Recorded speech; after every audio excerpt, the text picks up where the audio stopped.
बिस्मिल्लाहिर्रहमानिर्रहीम। अस्सलाम वालेकुम। राइजिंग एजुकेशन यूट्यूब चैनल की तरफ से खुशामदीद। मैं हूं मोहम्मद शाहिद अजीम और आपके लिए वर्डप्रेस की एक और बड़ी अमेजिंग बड़ी स्टनिंग सी वीडियो लेके आ गया हूं।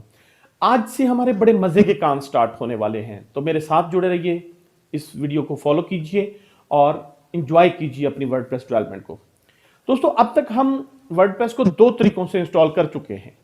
हमने देखा कि हम उसको फ्री वेब होस्टिंग सर्वर के ऊपर कैसे इंस्टॉल कर सकते हैं। इसी तरह हमने देखा कि हम अपने लोकल कंप्यूटर को कैसे एक वेब होस्ट बना के उसके ऊपर भी अपना वर्डप्रेस इंस्टॉल करके हम उसके ऊपर अपनी वेबसाइट को डेवलप कर सकते हैं। इसके अलावा हमने सीखा था कि कैसे हम अपनी लॉगिन स्क्रीन को खोल के हम उसके ऊपर लॉगिन कर सकते हैं। जब हम लॉगिन करते थे तो सिस्टम हमें लेके जाता था डैशबोर्ड के ऊपर। तो आज हमने यही डिस्कस करना है कि ये डैशबोर्ड क्या है।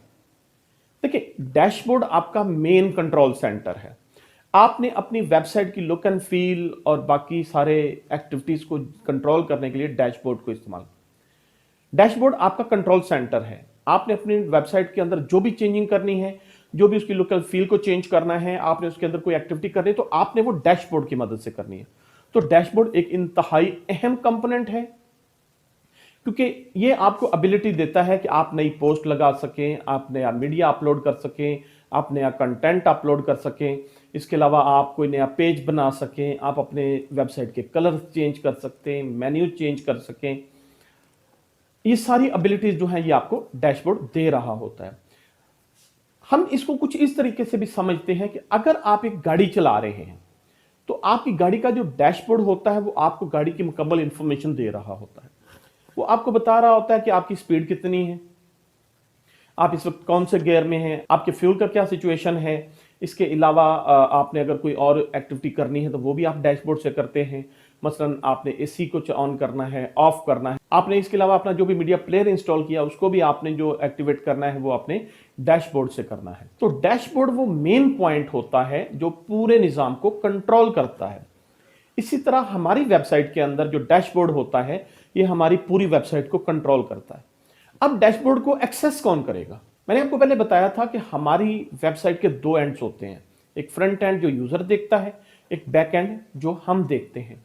तो डैशबोर्ड आपका बेसिकली बैक एंड है।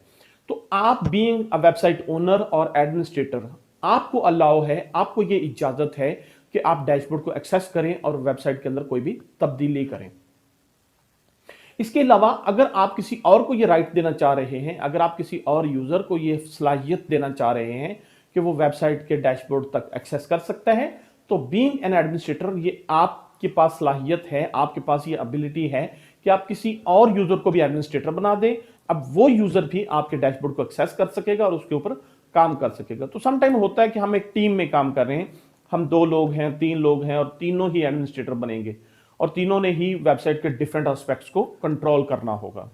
तो चले जी, हम डैशबोर्ड का एक टूर लेते हैं, आइए मेरे साथ जी। तो हम अपने कंप्यूटर की स्क्रीन पे आ गए। अब हमने क्या करना है, हमने सबसे पहले तो अपनी वेबसाइट को खोलना है। तो उसके लिए हम अपना गूगल क्रोम खोलते हैं। यहाँ हम अपनी वेबसाइट का यूआरएल लिखेंगे। मतलब मेरी वेबसाइट थी learn WP with Shahid Azeem .000 webhostapp.com। अब ये यूआरएल आपने हमेशा अपना याद रखना है और बेहतर है कि आप इसको बुकमार्क कर लें जी। तो ये हमारी वेबसाइट का फ्रंट एंड खुल गया। बड़ी बेसिक सी वेबसाइट है जिसमें सिर्फ टॉप पे हमारी वेबसाइट का नाम आ रहा है, उसके नीचे एक लफ्ज़ ब्लॉग लिखा है। इस साइड पे ये एक पोस्ट है हेलो वर्ल्ड, इस साइड पे कुछ मेटा इन्फॉर्मेशन है। तो अब हमने इसको एडजस्ट करना है, इसको हमने खूबसूरत बनाना है, इसको अट्रैक्टिव बनाना है। उसके लिए हमने जितनी भी चीज़ें इस पे अपलोड करनी है, इसके अंदर जो भी चेंजिंग्स करनी है वो करनी है हमने अपने डैशबोर्ड से। तो अब हम अपने डैशबोर्ड पे चलते हैं। अब डैशबोर्ड पे कैसे जाएंगे? डैशबोर्ड पे जाने के लिए हमें लॉगिन करना पड़ेगा। तो हम लॉगिन कैसे करेंगे? हम अपने यूआरएल में यहाँ एक स्लैश लगाते हैं और यहाँ लिखते हैं WP-admin। WP-admin लिख के जब हम एंटर दबाएंगे तो ये हमें ले जाएगा हमारे लॉगिन पेज पे।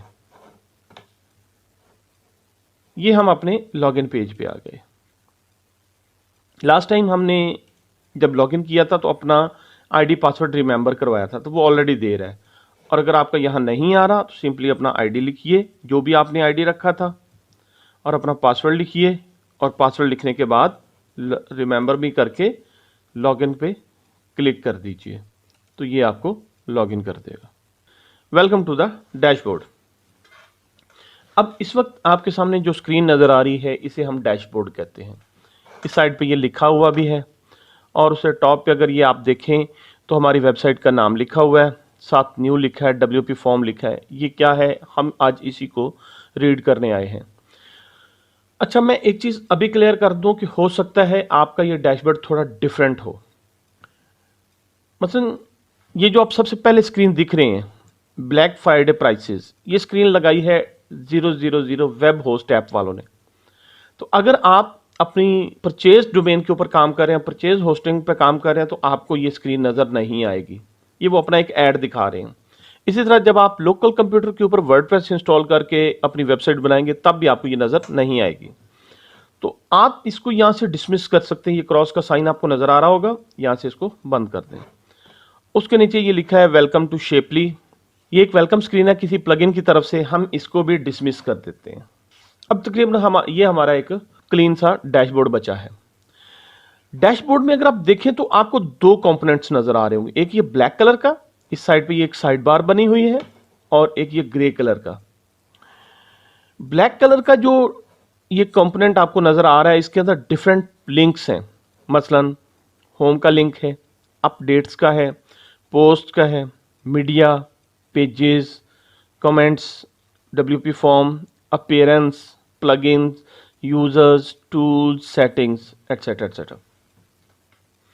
अब ये चीज़ें क्या हैं, इस टूर के अंदर हमने इनको सीखना है। हम दूसरी साइड पे आ जाते हैं। ये हमारा ऑन स्क्रीन डैशबोर्ड है, जिसके ऊपर सबसे पहले एक वेलकम मैसेज हमें दिया जा रहा है। ये वर्डप्रेस की तरफ से हमें वेलकम आ रहा है और इसमें कुछ चीज़ें हैं। मसलन सबसे पहले है कस्टमाइज योर वेबसाइट। हमारे वेबसाइट की लुक एंड फील को चेंज करने को कस्टमाइज कहते हैं। तो वो कहते हैं कि अगर आप अपनी वेबसाइट की लुक एंड फील चेंज करना चाह रहे हैं, अगर उसको कस्टमाइज करना चाह रहे हैं, तो यहाँ से क्लिक करें। इसी तरह अगर आपने कोई ब्लॉग पोस्ट लिखनी है तो आप यहाँ से लिख सकते हैं। आपने कोई पेज बनाना है तो यहाँ से बना सकते हैं। अपने होम पेज को सेट करना है तो यहाँ से कर सकते हैं। अपनी साइट को व्यू करना है तो आप यहाँ से कर सकते हैं। तो ये डिफरेंट एक्शंस हैं जिनके मतलब आपको कहा जा रहा है। इसके अलावा ये कुछ मोर एक्शंस आ रहे हैं। मसलन आप यहाँ से अपने विजेट्स को मैनेज कर सकते हैं, मेन्यूज को मैनेज कर सकते हैं, अपने कमेंट्स को ऑन या ऑफ कर सकते हैं। अगर हम चाहें तो इस स्क्रीन को भी डिसमिस कर सकते हैं। अब पीछे हमारे पास ये कुछ विजेट्स बच जाते हैं, जिसमें सबसे पहले तो आपसे एक अपडेट मांगी जा रही है कि आप अपनी PHP को अपडेट करें। ये बेसिकली जहाँ पे हमने इंस्टॉलेशन किया वहाँ पे PHP का वर्जन 7 इंस्टॉल हो गया है, तो ये हमें अपने होस्टिंग सर्वर के ऊपर जाके अपनी PHP का वर्जन अपडेट करना पड़ेगा। ये कैसे करेंगे, नेक्स्ट किसी वीडियो में हम इसको भी डिस्कस कर लेंगे। इसके अलावा यहाँ पे आ रहा है क्विक ड्राफ्ट। मतलब अगर आपने कोई कंटेंट अपलोड करना है और उसका एक ड्राफ्ट बना के आप रखना चाह रहे हैं कि अभी आपके जहन में है, बाद में भूल सकता है, तो आप यहाँ से उसका ड्राफ्ट बना लें। बाद में जब आपके पास टाइम हो आप उसको एडजस्ट करके उसकी मदद से एक पोस्ट पब्लिश कर लें या एक पेज पब्लिश कर लें। तो यहाँ उस ड्राफ्ट का नाम लिखें और यहाँ पे आपने उसका जो भी कंटेंट लिखना है वो लिखें और ड्राफ्ट को सेव कर दें। अब ये आपकी वेबसाइट की मेमोरी में सेव हो जाएगा और जब आप इसको पब्लिश करना चाहेंगे ये आपको अवेलेबल होगा। इसके अलावा ये वर्डप्रेस न्यूज़ एंड इवेंट्स का एक सेक्शन आ रहा है। इसमें वर्डप्रेस अपने जितने भी इवेंट्स होते हैं उनके मतलब बताता रहता है। मसलन ये उसने बता रहा है कि WordPress 5.8.2 security and maintenance release introducing 2022, एक नई थीम उन्होंने इंट्रोड्यूस करवाई तो उसके मतलब वो बता रहे हैं। इसके अलावा ये हमारा एक प्लगइन इंस्टॉल्ड है WP फॉर्म्स। इसकी मदद से आप अपनी वेब पेज के ऊपर फॉर्म्स बना सकते हैं। उनकी तरफ से एक वेलकम मैसेज आ रहा है। उसके नीचे ये साइट हेल्थ का एक स्टेटस हमको दिखाया जा रहा है, जिसमें वो कह रहा है कि आपकी साइट हेल्थ जो है वो इम्प्रूव होनी चाहिए। इसके साथ एट अ ग्लांस जो है ये आपको अपनी वेबसाइट के मतलब इन्फॉर्मेशन देता है कि आपने अब तक कितनी पोस्ट की हैं, कितने कमेंट्स किए हैं या कितने पेजेस बनाए हैं। तो जब भी आप एक नई वेबसाइट बनाते हैं वर्डप्रेस बाय डिफॉल्ट एक पोस्ट, एक पेज और एक कमेंट करता है और आप चाहें तो इसको डिलीट कर सकते हैं। इसके अलावा आप जो भी एक्टिविटीज करेंगे, कोई नई पोस्ट लगाएंगे, नए कमेंट्स होंगे, वो यहाँ पे आपको शो होंगे। अब ये काफ़ी ज़्यादा विजेट्स यहाँ लगे हुए हैं। आप इनको ड्रैग ड्रॉप करके रिपोजिशन भी कर सकते हैं। मतलब मैं इसको यहाँ से उठा के यहाँ तक लगा देता हूँ, इसको यहाँ से उठा के यहाँ सेट कर लेता हूँ। इसके अलावा आप इनको एक्सपेंड या कोलैप्स भी कर सकते हैं। मतलब जिस भी विजेट के ये टॉप पे आप क्लिक करेंगे वो क्लोज हो जाएगा। इसको भी हमने क्लोज करना है, इसको भी करना है, इसको भी करना है, इसको भी करना है। तो आपने जिसको देखना है वो ओपन कर लीजिए, जिसको नहीं देखना उसे क्लोज कर दीजिए। ओके जी, यहाँ ये टॉप पे आप एक चीज़ देख रहे हैं, स्क्रीन ऑप्शंस। इसको अगर हम खोलते हैं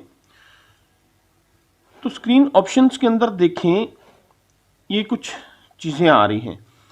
PHP, update recommended, WP forms, site health, at a glance, activity etcetera. अब इनके साथ एक चेक बॉक्स बना है। आप जिस चीज़ को चेक कर देंगे वो यहाँ आपके डैशबोर्ड में नजर आएगी, और जिसे अनचेक करेंगे वो गायब हो जाएगी। मतलब मैं WP फॉर्म देखना चाह रहा हूँ, मैं उसको चेक करता हूँ, WP फॉर्म का विजेट यहाँ नजर आ गया। इस तरह मैं अगर एक्टिविटीज़ देखना चाह रहा हूँ तो मैंने उसको चेक किया, यहाँ एक्टिविटीज़ का विजेट मुझे दिखाया जा रहा है और मुझे बता रहा है कि आपने एक कमेंट किया, थैंक यू सो मच का। सो क्विक ड्राफ्ट का अगर मैं नहीं रखना चाह रहा तो मैं इसको हाइड कर देता हूँ। इस तरह इवेंट्स को अगर मैंने रखना है तो चेक करता हूँ, ये शो हो जाएगा, और अगर अनचेक करता हूँ तो ये हाइड हो जाएगा। सो इस तरीके से आप अपने डैशबोर्ड को क्लियर कर सकते हैं, आप अपनी मर्जी से कस्टमाइज कर सकते हैं। अब हम आ जाते हैं इस साइड पे, ये ब्लैक वाले सेक्शन में। इसको अब अगर आप देखें तो इसमें डिफरेंट सेक्शंस हैं। मतलब सबसे पहले डैशबोर्ड का लिंक है, उसमें आगे दो चीज़ें, होम और अपडेट्स। पोस्ट का एक लिंक है, मीडिया का है, पेजेस का है। इनको हम वन बाय वन देखते हैं। सबसे पहले डैशबोर्ड। डैशबोर्ड पे आप जब भी क्लिक करेंगे ये आपको मेन डैशबोर्ड पे ले आया करेगा। हम यहाँ पे मेन डैशबोर्ड पे आ गए, वो हमें पूरा डैशबोर्ड हमारा दिखा रहा है। अब अगर हम ये अपडेट्स पे क्लिक करते हैं तो क्या होगा, वो हमें अपडेट की स्क्रीन पे ले जाएगा। वो हमें बताएगा कि इस वक्त हमारा करंट वर्जन कौन सा इंस्टॉल्ड है और ये कब चेक किया था। तो वो बताता है जी कि 9 दिसंबर को 12:40 पे मैंने रात को चेक किया था। तो दोबारा चेक करना तो चेक अगेन कर लें। इसके अलावा वो बता रहा है जी कि आपने वर्डप्रेस का लेटेस्ट वर्जन इंस्टॉल किया हुआ है, और अगर आप उसे रीइंस्टॉल करना चाहते हैं तो यहाँ से कर सकते हैं। इसके अलावा अगर आपका कोई प्लगइन अपडेट होने वाला है तो उसकी लिस्ट यहाँ आ रही होती, थीम अपडेट होने वाली तो उसकी लिस्ट यहाँ आ रही होती। सो यहाँ पे आपको पता चल जाएगा कि आपकी वेबसाइट में कौन सी चीज़ है जो अपडेट होने वाली है। अपडेट के बाद ये दूसरा सेक्शन है पोस्ट का। अब अगर हम इसके ऊपर हॉवर करते हैं तो देखेंगे हमें 4 लिंक्स मिलते हैं, all post, add new, categories और टैग्स। ये क्या होते हैं, जब हम पोस्ट को पढ़ेंगे तो इन सारी चीज़ों को हम डिटेल से देखेंगे। अभी के लिए आप इतना समझ लें कि पोस्ट एक ऐसा पेज होता है जिसकी मदद से आप अपना कंटेंट, अपनी ओपिनियन अपनी वेबसाइट के फ्रंट एंड पे दिखा सकते हैं। तो जब भी आपने कुछ लिखना है, कुछ दिखाना है, यूजर को कुछ बताना है, तो आप एक पोस्ट लगाएंगे। जैसे हम फेसबुक पे पोस्ट लगाते हैं ना, और वो फेसबुक की वॉल पे नजर आती है, इसी तरह हम यहाँ पे पोस्ट लगाएंगे और ये हमारी वेबसाइट के मेन फ्रंट एंड पे नजर आएगी। उसके बाद मीडिया में आपको 2 लिंक्स मिल रहे हैं, लाइब्रेरी और एड न्यू। मीडिया क्या होता है, ये बेसिकली वो तमाम फाइल्स होती हैं जो आपने अपनी वेबसाइट पे अपलोड की है। मसलन आप कोई डॉक्यूमेंट अपलोड करते हैं, कोई PDF अपलोड करते हैं, आप कोई इमेज अपलोड करते हैं, कोई ऑडियो वीडियो, किसी भी तरह की जो फाइल आप अपलोड करेंगे वो आपको मीडिया लाइब्रेरी में मिलेगी।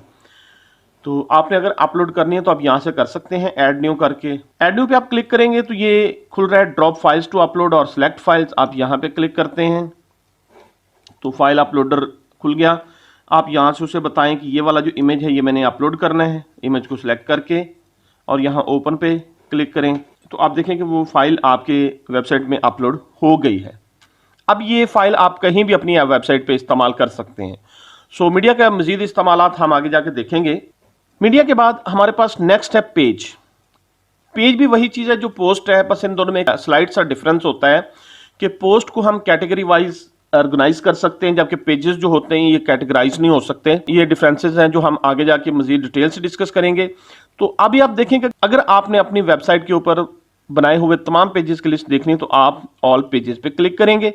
अगर आप इस पे क्लिक करेंगे तो आपके सामने आपकी वेबसाइट पे बनाए हुए तमाम पेजेस की लिस्ट खुल जाएगी। अब यहां से आप नए पेज ऐड कर सकते हैं। ऐड न्यू करेंगे तो नया पेज ऐड होगा, और अगर पुराने किसी पेज को आपने एडिट करना है या बिन में ट्रांसफर करना है, शिफ्ट करना है, डिलीट करना है, या इसी तरह आपने उसका कोई प्रीव्यू देखना है तो वो आप यहां से देख सकते हैं। इन चीज़ों को भी हम आगे फर्दर मजीद एक्सप्लोर करेंगे। पेजेस के बाद अगला सेक्शन हमारे पास कमेंट्स का। कमेंट्स क्या होते हैं, कमेंट्स लोगों की वो ओपिनियंस होते हैं जो आपके कंटेंट पे देते हैं। तो जब भी आप एक पोस्ट या पेज लगाते हैं नीचे कमेंट्स का सेक्शन होता है और आपका जो व्यूअर है वो वहां से आपके पेज के ऊपर कमेंट्स दे सकता है। अब वो जो भी कमेंट देगा वो उसकी लिस्ट आपको यहाँ कमेंट सेक्शन में नजर आएगी। इसको क्लिक कीजिए तो आपके सामने तमाम कमेंट्स की एक लिस्ट खुल जाएगी। ये हमारे सामने एक लिस्ट आ रही है जिसमें हमारी वेबसाइट पे किए गए तमाम कमेंट्स आ रहे हैं। अभी के लिए अगर आप देखें तो हमारी वेबसाइट पे सिर्फ एक ही कमेंट हुआ है और ये बेसिकली वर्डप्रेस ने खुद किया है।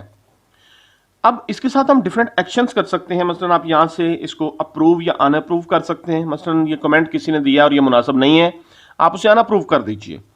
और अगर इस कमेंट को आपने रिप्लाई करना है तो आप यहाँ से क्लिक करके इसको रिप्लाई कर सकते हैं। इवन आप इसको एडिट भी कर सकते हैं। ये कमेंट के अंदर जो भी लिखा है अगर आपने वो चेंज करना है तो आप इसे चेंज कर सकते हैं, एडिट या क्विक एडिट कर लें। इस तरह अगर आपने इसको स्पैम करना है कि ये वर्डप्रेस रिकॉर्ड कर ले या हमारा होस्टिंग ये रिकॉर्ड कर ले कि ये कमेंट करने वाला बंदा सही नहीं है, नेक्स्ट इसका कमेंट ना आए, तो स्पैम कर दें। इस तरह आप इसे बिन में ट्रांसफर कर सकते हैं, डिलीट कर सकते हैं। तो हम रिप्लाई करके देखते हैं। हम यहाँ क्लिक करते हैं और यहाँ लिखते हैं थैंक यू। थैंक यू लिख के जब हम रिप्लाई पे क्लिक करते हैं तो नीचे एक मजीद कमेंट ऐड हो गया एडमिन का, और ये सारी इंफॉर्मेशन आ रही है कि ये बंदा किस वेबसाइट से है। लर्न WP विद शाहिद अजीम से है, इसका ईमेल आईडी क्या है, ये है, और इसने क्या कमेंट किया, थैंक यू। अब इसको भी हम अनअप्रूव कर सकते हैं, एडिट कर सकते हैं, स्पैम कर सकते हैं या बिन कर सकते हैं। आपने अपने कमेंट्स की जितनी भी हैंडलिंग करनी है वो इस स्क्रीन से आप कर सकते हैं। कमेंट्स के बाद नेक्स्ट हमारे पास आ रहा है WP forms. WP forms basically एक प्लगइन है जिसकी मदद से आप अपनी वेबसाइट पे फॉर्म्स बना सकते हैं डाटा एंट्री के लिए। तो इसमें ये डिफरेंट सेक्शंस आ रहे हैं, डिफरेंट एक्शंस जो आप इस पे परफॉर्म कर सकते हैं, लेकिन हम अभी इनको डिस्कस नहीं करेंगे। इसके ऊपर मैं एक कंप्लीट वीडियो सीरीज करूंगा जिसमें मैं आपको बताऊंगा कि WP फॉर्म से हम क्या क्या फायदे ले सकते हैं। उसके बाद अपीयरेंस, बहुत ही अहम तरीन सेक्शन है क्योंकि हमने अपनी वेबसाइट की अपीयरेंस यहीं से सेट करनी होती है। उसका header, footer, menu, widgets, colours, हर चीज हमने यहीं से करनी होती है। इसमें आप देखें सबसे पहले आ रहा है थीम्स। अगर हम इस पर क्लिक करते हैं तो हमारे पास जितनी भी इंस्टॉल्ड थीम है उनकी लिस्ट हमें दिखा दी जाएगी। इस वक्त हमारे पास ये 4 थीम्स हैं, शेपली, 2019, 2020, 21। ये 3 थीम्स जो हैं 2019, 2020 और 21 ये वर्डप्रेस वालों ने खुद बना के दी हैं। बेसिकली वर्डप्रेस हर साल एक थीम लॉन्च करता है और जो हमने एक न्यूज़ भी देखी थी कि 2022 लॉन्च हो चुकी है। इसके अलावा आप किसी से कस्टम थीम्स भी ले सकते हैं। मुख्तलिफ डेवलपर्स थीम्स बना के उसको फ्री मार्केट में भी रखते हैं, सेल भी करते हैं। तो आपको जो थीम अच्छी लगती है वो परचेज करके आप अपनी वेबसाइट पे लगा सकते हैं। तो अगर आपने नई थीम लगानी है तो उसको यहाँ से जाके ऐड न्यू करेंगे आप, और आप नई थीम अप्लाई कर सकेंगे। और अगर आपने थीम को कस्टमाइज करना है, अगर उसकी लुक एंड फील को चेंज करना है तो आप यहाँ से करेंगे। अब जो हमारी थीम इस वक्त अप्लाइड है वो एक्टिव थीम कहलाएगी, लेकिन ये 3 थीम्स जो हैं ये अप्लाई नहीं हैं। ये हमारे सिस्टम में मौजूद तो हैं लेकिन ये हमारे सिस्टम पे काम नहीं कर रही। तो इनको अगर एक्टिव करना है तो आप ये एक्टिवेट के बटन को प्रेस करेंगे। उससे ये होगा कि वो जो शेपली है ये एक्टिव है, ये इनएक्टिव हो जाएगी और ये एक्टिवेट हो जाएगी। इसके अलावा अगर आपने किसी थीम को डिलीट करना है, जो कि आपको करना चाहिए ताकि ये इनएक्टिव थीम्स यहाँ ना पड़ी रहें, तो आप इसके नाम पे क्लिक कीजिए। हमारे पास ये थीम का मेन पेज आ जाएगा और यहाँ इस साइड पे ये डिलीट का बटन है, इसको क्लिक कीजिए। वो आपसे कंफर्मेशन मांगेगा कि हाँ जी क्या वाकई आपने थीम को डिलीट करना है। आप ओके प्रेस कर दीजिए, ये थीम डिलीट हो जाएगी। अब देखें हमारे पास 3 रह गई हैं। इसी तरह से आप थीम्स के साथ प्ले कर सकते हैं। इसके अलावा कस्टमाइज करने के लिए आप यहाँ से भी थीम को कस्टमाइज कर सकते हैं और यहाँ से भी कर सकते हैं। So it's up to you कि आप इन दोनों में से कौन सी ऑप्शन लेते हैं। बेसिकली हमने अपनी वेबसाइट की जितनी भी सेटिंग करनी होती है वो कस्टमाइज में जाके करनी होती है। तो नेक्स्ट अगली वीडियो में हम कस्टमाइज को मजीद स्टडी करेंगे। इसके अलावा आपके जितने भी वेबसाइट के विजेट्स हैं वो आप यहाँ से कंट्रोल करेंगे। मेन्यूज़ जो ऊपर आपका नेविगेशन बार आ रही है या नेविगेशन मेन्यू आ रहा है उसको आप यहाँ से हैंडल करेंगे। आपका हेडर, वेबसाइट का ये जो टॉप वाला सेक्शन होता है ये हेडर कहलाता है, उसको आप यहाँ से हैंडल करेंगे। इस तरह आपकी वेबसाइट का जो बैकग्राउंड है उसको अगर आपने कोई कलर देना है, कोई इमेज लगानी है, वो आप यहाँ से करेंगे। ये हमारी शेपली थीम अपना बीच में एक लिंक डाल रही है। इस तरह थीम एडिटर है, इससे आप अपनी थीम को एडिट कर सकते हैं, चेंज कर सकते हैं। अपीयरेंस के बाद नेक्स्ट बड़ा एक अहम सेक्शन है प्लगइन्स का। प्लगइन्स क्या होते हैं? ये छोटे छोटे सॉफ्टवेयर होते हैं जो आपकी वेबसाइट के अंदर कोई स्पेशल फंक्शनैलिटी ऐड करते हैं। अगर आपने अपनी वेबसाइट पे इंस्टॉल तमाम प्लगइन्स की एक लिस्ट देखनी है तो इंस्टॉल्ड प्लगइन्स पे क्लिक कीजिए। ये आपको एक लिस्ट दिखाएगा जिसमें आपकी वेबसाइट पे इंस्टॉल तमाम प्लगइन्स नजर आ रहे होंगे। अब अगर आपने एक नया प्लगइन ऐड करना है तो आप यहाँ ऐड न्यू से कर सकते हैं। ये हम आगे स्टडी करेंगे कि हम प्लगइन्स के साथ कैसे काम कर सकते हैं। इसके अलावा जितने भी इंस्टॉल्ड प्लगइन्स हैं उनकी लिस्ट आ रही है, उनको एक्टिवेट या डीएक्टिवेट करना है तो आप यहाँ से करेंगे। इस तरह अगर कोई प्लगइन डिलीट करना है तो आप यहाँ से कर सकते हैं। मसलन ये प्लगइन हमारा एक्टिव है, मैं इसको डीएक्टिवेट कर देता हूँ, ये डीएक्टिवेट हो गया। इसी तरह ये अंडर कंस्ट्रक्शन का प्लगइन है, इसको अगर मैंने डिलीट करना है तो मैं यहाँ से क्लिक करता हूँ। ये मुझसे कंफर्मेशन मांग रहा है कि क्या वाकई इसे डिलीट करना है, मैं ओके कर देता हूँ और ये प्लगइन डिलीट हो जाएगा। वो बता रहा है under construction was successfully deleted. So इस तरीके से आप अपने प्लगइन्स को मैनेज कर सकते हैं। प्लगइन्स के बाद जो अगली चीज़ है वो है यूज़र्स। यूज़र्स वो लोग होते हैं जो आपकी वेबसाइट को यूज़ करते हैं या जो आपकी वेबसाइट पे रजिस्टर्ड हैं। तो अगर आपने देखना है कि आपकी वेबसाइट पे कितने लोग रजिस्टर्ड हैं तो ये आप ऑल यूज़र से जाके देख सकते हैं। ऑल यूज़र पे क्लिक कीजिए और ये आपको आपकी वेबसाइट पे रजिस्टर्ड तमाम यूज़र की एक लिस्ट दिखा देगा। तो ये हमारे पास यूज़र्स की लिस्ट आ रही है। इसमें वो बता रहा है कि इस वक्त सिर्फ एक ही यूज़र है, एडमन। उसकी अगर आपने प्रोफाइल को एडिट करना है तो यहाँ से आप करेंगे, प्रोफाइल देखनी है तो आप यहाँ से देखेंगे, अगर नया यूज़र ऐड करना है तो आप यहाँ से करेंगे। तो आगे जाके हम इनको भी फर्दर डिस्कस करेंगे। इसके अलावा ये प्रोफाइल का पेज आ रहा है, यहाँ से आप अपनी प्रोफाइल्स देख सकते हैं। टूल्स एक बहुत अहम सेक्शन है, इसमें आपको सारे अवेलेबल टूल्स दिखाए जा रहे हैं कि आप अपनी वेबसाइट को अगर इंपोर्ट करना चाह रहे हैं, मसलन आपने कहीं और से वेबसाइट ली है या बनाई हुई है, उसको आप इंपोर्ट करना चाह रहे हैं तो आप यहाँ से कर सकते हैं। अगर आप अपनी इस वेबसाइट को एक्सपोर्ट करके एज अ बैकअप रखना चाह रहे हैं तो आप यहाँ से कर सकते हैं। साइट की हेल्थ चेक करनी है तो आप यहाँ से कर सकते हैं। इस तरह अगर अपने पर्सनल डाटा एक्सपोर्ट करना है तो उसकी सेक्शन है। अगर अपना पर्सनल डाटा इरेज करना है तो उसका सेक्शन है। इस तरह अगर आपने अपना यूआरएल चेंज करना है तो वो आप यहाँ से कर सकते हैं। और फाइनली सेटिंग्स का सेक्शन है, इसमें कुछ जनरल सेटिंग्स हैं, राइटिंग की हैं, रीडिंग की हैं, डिस्कशन है, मीडिया है, परमालिंक्स हैं और प्राइवेसी है। ये सारी सेटिंग्स क्या होती हैं आगे हम इनकी इंडिविजुअल वीडियोस के अंदर देखेंगे। आज हमने एक जनरल टूर लिया जिसमें हमने अपने डैशबोर्ड को कस्टमाइज किया, क्लीन किया और उसके अंदर कौन कौन से ऑप्शंस अवेलेबल हैं और उनकी मदद से हम क्या क्या कर सकते हैं ये देखा। तो उम्मीद है ये वीडियो आपको पसंद आई होगी। अगर ये वीडियो पसंद आई है तो प्लीज़ इसको लाइक कीजिए, चैनल सब्सक्राइब कीजिए और इस वीडियो का लिंक अपने दोस्तों के साथ शेयर करके इल्म बांटने के सफ़र में मेरा साथ दीजिए।